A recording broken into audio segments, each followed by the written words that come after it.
Hello, Community Village.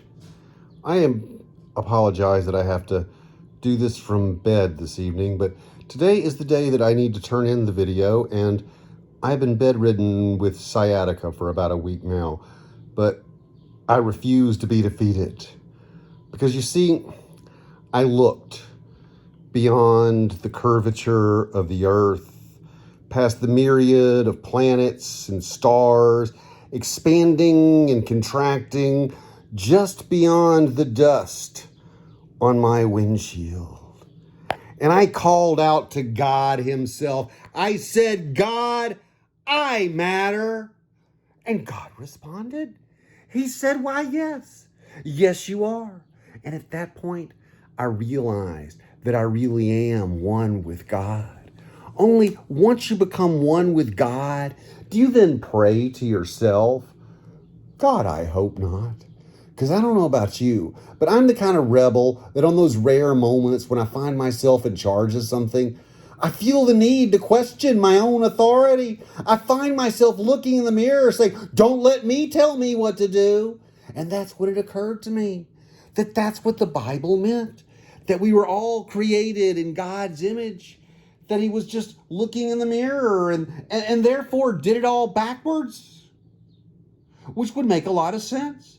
He made each and every one of us different, except for baby Gramps.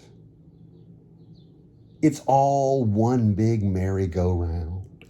Our lives, the seasons, they go round. We wave to our parents, and they wave back, and then they are gone.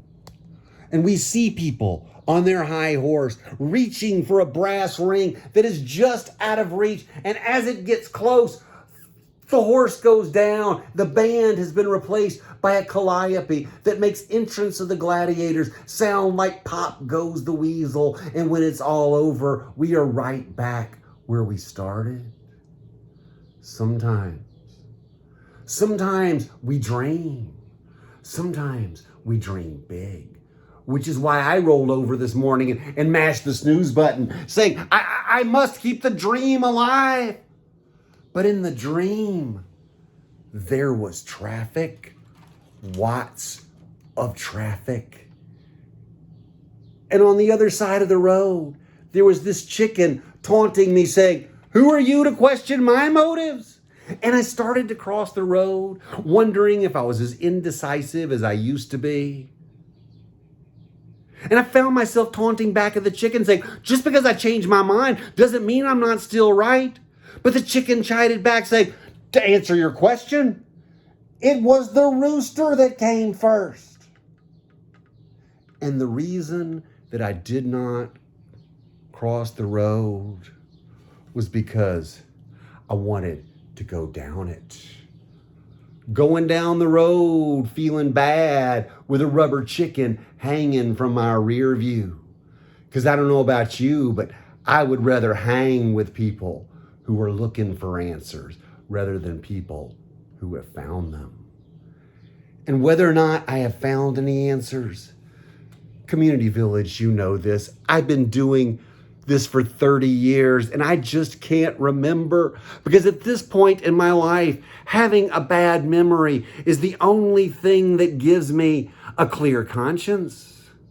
And sometimes my conscience bothers me, but my conscience is just another voice in my head, like God. And just because I know the voices in my head aren't real doesn't mean I shouldn't listen to them.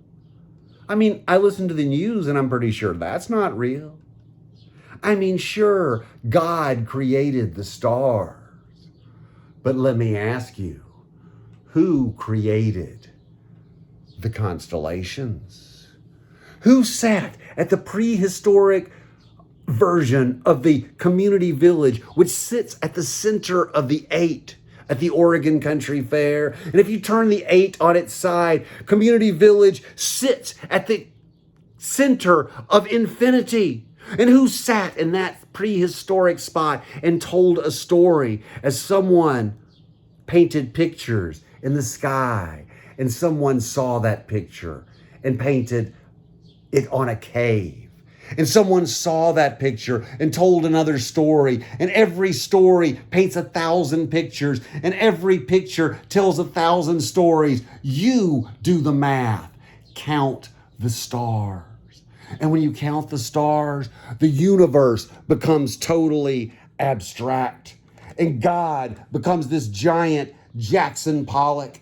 And he's up there randomly spilling paint, randomly throwing paint, drawing tight lines that point to an arrow that points to a truth. And that truth can be boiled down to a simple haiku. And that haiku are obscure, often hard to understand. Refrigerator. But there is a truth.